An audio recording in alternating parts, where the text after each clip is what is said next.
जाहिर है कार्यक्रम में नजर डालते हैं देश, दुनिया और राज्य की प्रमुख खबरों पर। सबसे पहले अंतर्राष्ट्रीय खबरें। दक्षिण अफ्रीका के जोहानिसबर्ग में 15वें ब्रिक्स शिखर सम्मेलन में गुरुवार को समूह के विस्तार की घोषणा की गई। 5 देशों के समूह ब्रिक्स में सऊदी अरब, मिस्र, ईरान, अर्जेंटीना, इथियोपिया और संयुक्त अरब अमीरात को नए सदस्यों के रूप में शामिल किया गया है।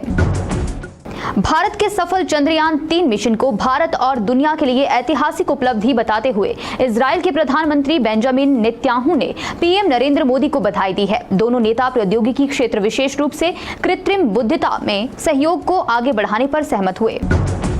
पीएम मोदी के ग्रीस दौरे पर एथेंस में भारतीय समुदाय के सदस्य काफी उत्साहित दिखे। भीड़ में एक व्यक्ति ने बताया, यहां पीएम मोदी के स्वागत के लिए भारतीय समुदाय एकत्र हुआ है। व्यापार और प्रवासियों के मुद्दों पर पीएम मोदी और ग्रीस के पीएम के बीच चर्चा से दोनों देशों के बीच संबंधों को और बेहतर बनाने में मदद मिलेगी।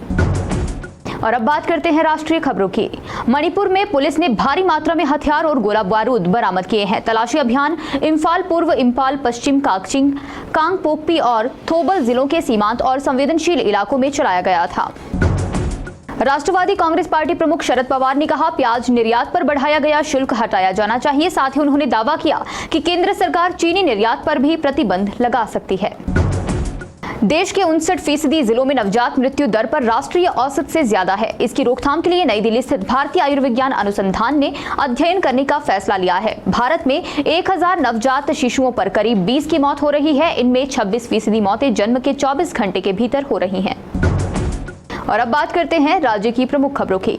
रियासत काल में राजा रघुवीर सिंह की तरफ से बसाए गए आनी कस्बे पर संकट के बादल मंडरा रहे हैं। एक तरफ जहां बादल फटने जैसी आपदाओं से कस्बा उबर नहीं पा रहा है, वहीं अब यहां नए बने मकान भी खतरे की जद में आ गए हैं, जिससे लोग सहम गए हैं। कई लोगों ने अपने जीवन भर की जमा पूंजी मकानों के निर्माण में लगा दी और आपदा आने पर ताश के पत्तों की तरह पल भर में ये संपत्ति ढह रही है।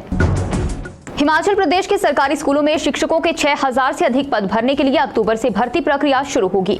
राज्य सचिवालय में शिक्षा मंत्री रोहित ठाकुर ने बताया, नया भर्ती आयोग गठित होते ही शिक्षा विभाग भर्तियां शुरू करेगा। 2 दिन से मनाली चंडीगढ़ हाईवे और वैकल्पिक मार्गों के अवरुद्ध होने और वीरवार को ठियोग हाटकोटी NH बंद होने से बागवानों का 90,000 पेटी सेब फंस गया है। कुल 30,000 पेटी सेब कुल्लू में फंसा हुआ है। और अब बात करते हैं समाचार पत्र की प्रमुख खबरों की। अगस्त माह के अंतिम सप्ताह में हिमाचल में मौसम जानलेवा हो गया है। गुरुवार को राज्य में भारी बारिश, बाढ़ और भूस्खलन के चलते 8 लोगों की मौत हो गई। विश्व बैंक के बाद अब नीति आयोग ने आपदा की स्थिति से प्रभावशाली तरीके से निपटने में मुख्यमंत्री सुखविंदर सिंह सुक्खू की कुशल प्रबंधन की प्रशंसा की है। हिमाचल प्रदेश में क्लास 3 भर्ती का फॉर्मेट बदलने वाला है। नई भर्ती एजेंसियों को लेकर जो तैयारी चल रही है, उसमें बहुत कुछ नयापन दिखने वाला है। इसके अलावा संपादकीय पृष्ठ पर जरूर नजर डालें।